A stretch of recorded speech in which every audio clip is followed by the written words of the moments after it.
अगर ट्रंप की पार्टी अक्सरियत खो देती है दोनों हाउसेज में, तो आप खुद समझ सकते हैं. It's going to be, I mean, they'll find a reason to impeach me. I'll get impeached. President Trump warned his fellow Republicans today he'll be impeached. आज इंटरनेशनल बहुत बड़ी डेवलपमेंट्स हो रही हैं. ट्रंप अपने लिए मुश्किलात बढ़ाता चला जा रहा है.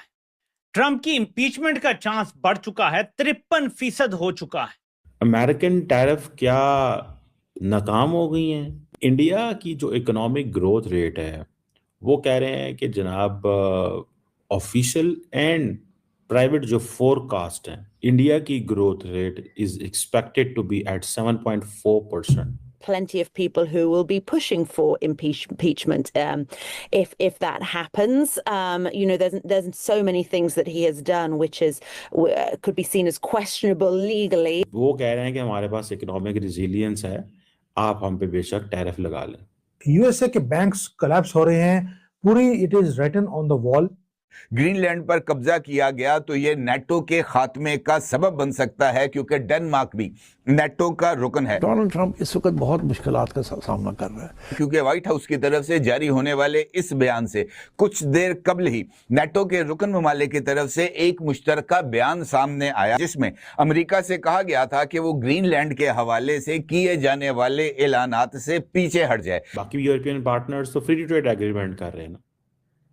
अब इकॉनमी $4 ट्रिलियन की बन, यहाँ पे एक बड़ा ही मखमसा सा पैदा हो गया है कि इंडिया की जो इकोनॉमिक ग्रोथ रेट है वो कह रहे हैं कि जनाब ऑफिशियल एंड प्राइवेट जो फोरकास्ट हैं, ठीक है, उनके मुताबिक जो है इंडिया की growth rate is expected to be at 7.4%. और इसमें मैं आपको क्या बता रहा हूँ, initial private and official forecast की बात बता रहा हूँ, ये इंडिया ने बताया है.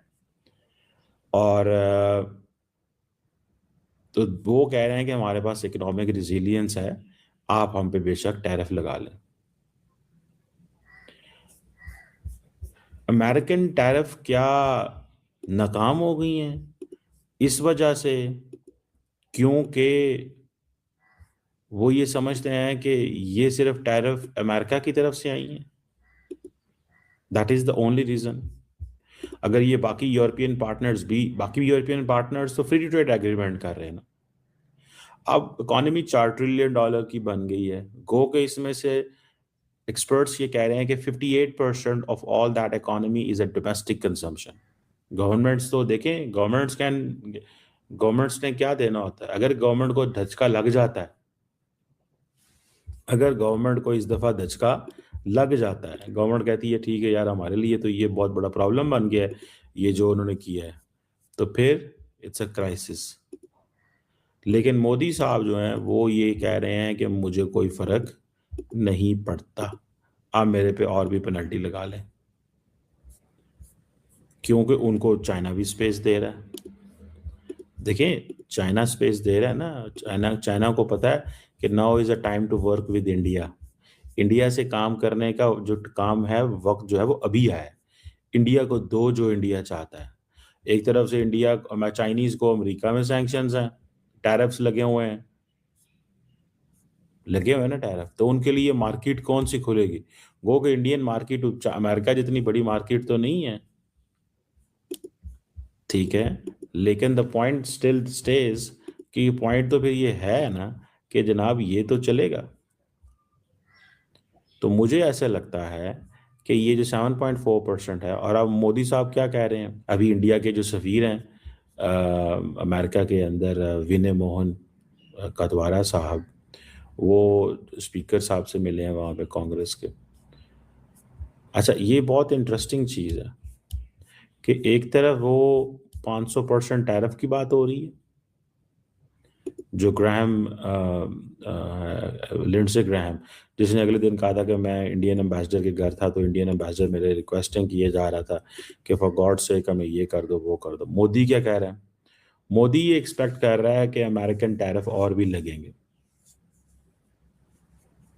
लेकिन वो से बात ये है कि अगर पहले इकोनॉमी 6.5 पर ग्रो कर रही थी, ग्रीनलैंड पर कब्जा किया गया तो ये नेटो के खात्मे का सबब बन सकता है, क्योंकि डेनमार्क भी नेटो का रुकन है और नेटो चार्टर के आर्टिकल 5 के तहत एक पर हमला सब पर हमला तस्वुर होता है। यानी नेटो की तरफ से अमेरिका को कहा गया है कि ग्रीनलैंड पर हमला नेटो पर हमला तस्वुर होगा और इसका जवाब अमेरिका की तरफ से आया कि जनाब फौजी कार्रवाई ज़ेर गौर है। तो इस सूरत हाल में ये सवाल है और बड़ा ही इंपॉर्टेंट सवाल है कि अमेरिका अपने ही इत्तेहादियों के साथ जंग पर क्यों तुल गया है। Doctor If you're so profitable, why do you sell a course? Well, you know what? Here you go. I don't care. It's all free. I'm giving it away. We have like 6 different courses in here. से अब कौन सा नया चंद चढ़ाने की कोशिश की जा रही है और क्या नेटो ममालिक मुश्तरका तौर पर अमेरिका के साथ मुकाबले की सकत रखते हैं? ये वो अहम सवालात हैं जिनके जवाबात को तलाश करना ज़रूरी है, क्योंकि अगर देखा जाए तो वेनेजुएला के खिलाफ कार्रवाई ने अमेरिका को और भी मुंह जोर बना दिया है। इस सारी सूरत हाल पर आपके साथ बात करता हूं, लेकिन उससे पहले एक और बड़ी इंपॉर्टेंट डेवलपमेंट सामने आई है, उसका तज़किरा करना बहुत ही ज़्यादा ज़रूरी है और वो डेवलपमेंट यमन से मुतल्लिक है। आपको मालूम है कि यमन में सऊदी अरेबिया और मुत्तहिदा अरब अमारात दोनों ही एक दूसरे के खिलाफ बरसरे पैकार हैं। सऊदी अरब गल्फ अलायंस को लीड कर रहा है, जबकि मुत्तहिदा अरब अमारात की तरफ से सदरन ट्रांजिशनल काउंसिल को मुकम्मल तौर पर सपोर्ट एक्सटेंड की जा रही है ताकि वो जनूबी यमन को यमन से अलग करके मुत्तहिदा अरब अमारात की झोली में डाल दे। और ये वजूहात हैं जिसकी बुनियाद पर यमन में इस वक्त सूरत हाल बहुत ही ज़्यादा कशीदा पाई जाती है। इस सूरत हाल में सऊदी अरेबिया की तरफ से यमन के तमाम मुतहारब ग्रुप्स को रियाज में जमा होने की दावत दी गई थी और सऊदी अरेबिया की तरफ से कहा गया था कि रियाज के अंदर वो तमाम मुतहारब ग्रुपों के दरमियान बैठकर इस मामले को सियासी अंदाज से सुलझाने की कोशिश